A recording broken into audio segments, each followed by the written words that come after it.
Hello friends, it's Nattie here, your vibrational coach, and today, what are we on about? We're on about vibration.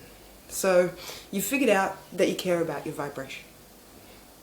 That's a good thing, because it will help. But if you care about your vibration and you have no idea what your point of attraction is, you have no idea what a point of attraction is, you have no idea how vibration works at all, perhaps you've got a little bit of knowledge. Maybe you know a little bit. But maybe you need some more information. That's okay.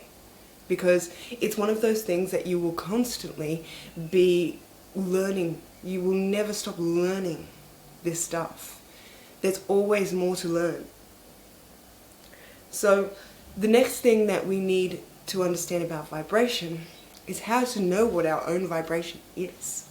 Our own vibration is told to us every single day through our emotions. Often I'll ask people, I'll say, what are your emotions for? They say, what? I say, you know why you see, right? Because if you didn't see, you wouldn't know where everything is. You wouldn't be able to navigate through the physical world. You know why you hear, right? Because if you can't hear, then you can't communicate. But not only that, if there's a car coming around the corner and you can't see it, you'll hear it first. And maybe you won't step out in front of it onto the road. So you know why you see, you know why you hear, you know why you touch. You can't feel your legs, you can't walk. You know why you smell, because if something smells off, it's probably bad for you. You probably shouldn't eat it. And taste, again, shouldn't be eating it. My body doesn't want this. Okay? So we understand why we have our 5 physical senses. But when I ask people, what are your emotions for? Why do you think that human beings experience emotion all of the time? They've got to have a purpose, right? Otherwise, why would they be there? But most people don't know. Some people will take a stab in the dark and go, oh, well, it's for God knows what. But the point is that most people don't even ask themselves this question. They're too quick to condemn emotions and say, hey, I'm sick of feeling so much. I am sick of feeling all these emotions. And not all of them are good. In fact, most of them are bad right now. And I'm sick of feeling them. I can't think rationally. Even when we fall in love and it's the most amazing feeling in the world. And we go, oh, I wish I wasn't so in love because I can't think straight. I don't know what to do. I can't focus on my job. I can't get this done. I can't do that. All I can do is sit around and daydream about my lover. They're so wonderful. But that's okay. Because we are inclined as human beings to go towards what feels emotionally good. We're living in a world, however, that is not constructed in a way to help that flow freely. We're sitting here in a society that says, ignore your emotions, ignore what they're telling you, and do what we say.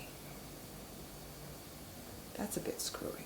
That's very screwy, because it means that there are so many people who are feeling out of alignment more often than not. So many people across the world feeling this way. Not knowing what it is that they're missing, not knowing that they're looking for alignment. Instead, they're eating or smoking or drinking or taking drugs. And it's not that any of those things are bad. But when you try to fill the void with them, the void doesn't close. The void is not filled. They are great experiences. I'm not condemning anybody who does anything like that. I'm just saying that we tend to try and use them to fill that gap between us and our higher self, which is the alignment which causes us to really feel good. When you and your higher self are connected, then you start feeling like it's in the flow. I can tell you how it feels. I'll tell you how it feels. It feels like everything's working out for you. It feels like you're on the road, you're on the way, things are all coming up natty. When you say that, when you say something close to that, you're in alignment. So That is a great feeling.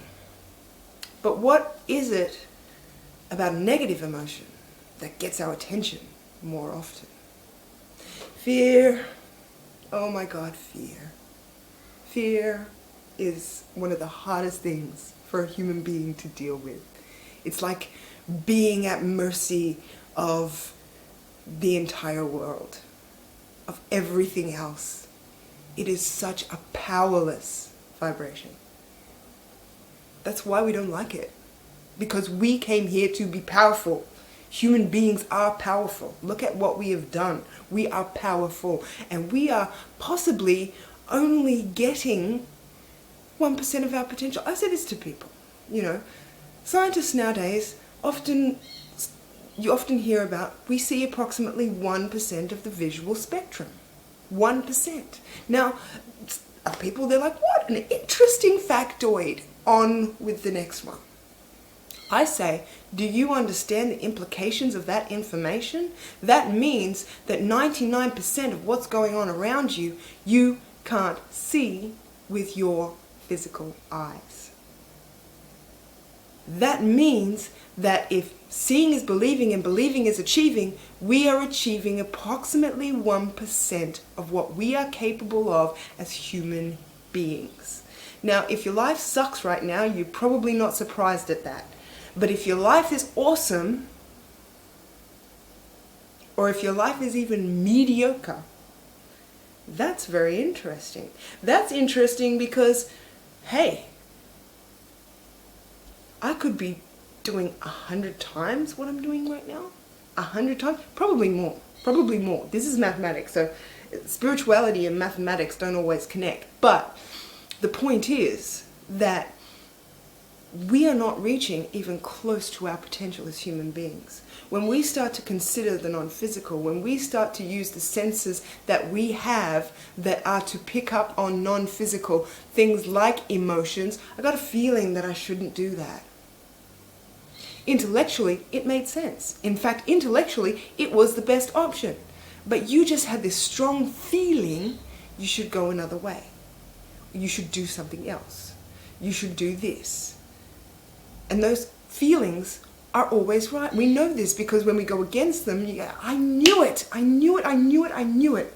But I listened to my intellect. And when something goes right, you say, oh, I'm so glad that I listened to that feeling. I'm so glad I wasn't going to go to that party. I wasn't going to go, and then an hour before the party, I decided I was going to go to the party, and I went to the party, and then I met the person of my dreams there. I'm so glad that I went, because I wasn't going to. So emotions are how we tell what our vibration is. The worse you feel, the further away you are from what you want vibrationally. But what do you do about that? It's not about what you do. You don't do anything about that. What you do is you change your thinking, you change your perspective. Have you ever noticed, this is a good one, have you ever noticed that sometimes you cock your head? Slightly different perspective, but enough of a shift that you're hoping you will understand. The point is that our emotions are not guiding us on what to do. No matter what you do, you will get your vibrational equivalent. That is correct. That is universal law. You will get your vibration back. The outcome is a vibrational. Vibration is deciding that, not what you do. When you get to that point where you understand that, where you've seen it in action so many times, and all of a sudden a lot of the mystery of life has subsided, and now you understand that things are responding vibrationally, then you get to a point where you can use that to know how to think. You can decide. You don't need me, or you don't need anybody else to tell you what thoughts feel better, what actions feel better. There's a reason why so many of us just want to sit on a beach and drink Mai Tais or whatever it is that you drink. There's a reason for that. Because right now, the path of least resistance for us, the easiest way for us to get into alignment is to stop what we're doing and realign, get back in touch with all of the things that make you feel good. Don't let the momentum of your thoughts keep going until you don't even remember how it felt to play. Do you remember what it felt like to play as a kid? Do you remember why you used to play dolls or cars or in the sandpit? Do you remember why you used to swing on the swing? Can you connect with that feeling anymore?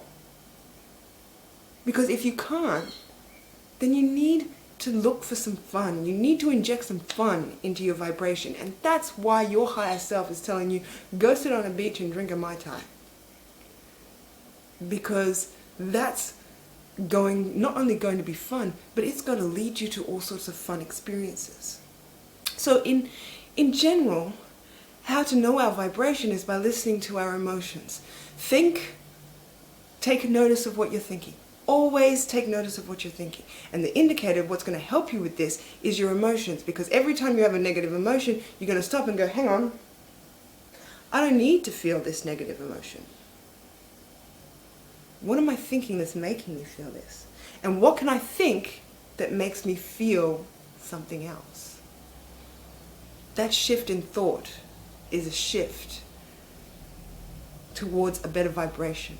And you know when you've hit the better vibration, because when you hit the better vibration, you feel better. Now, it may not be that you feel like kicking your heels up, but you'll feel relief.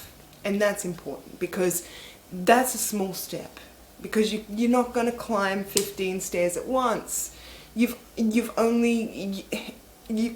only do so much. But it doesn't take long to climb 15 stairs, one stair at a time. And when you get good at climbing the stairs, it doesn't take as long. You're going up and down stairs, and you don't care about being at the bottom of the stairs anymore, because you know how easy it is to climb to the top. There's going to be a lot more on vibration. After all, this is vibrational coaching. But for now, I'm going to leave you with that. Food for thought. I hope this information has been helpful to you.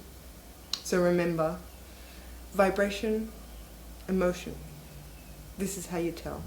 We're going to get into a lot more of that over the coming weeks and months and years perhaps.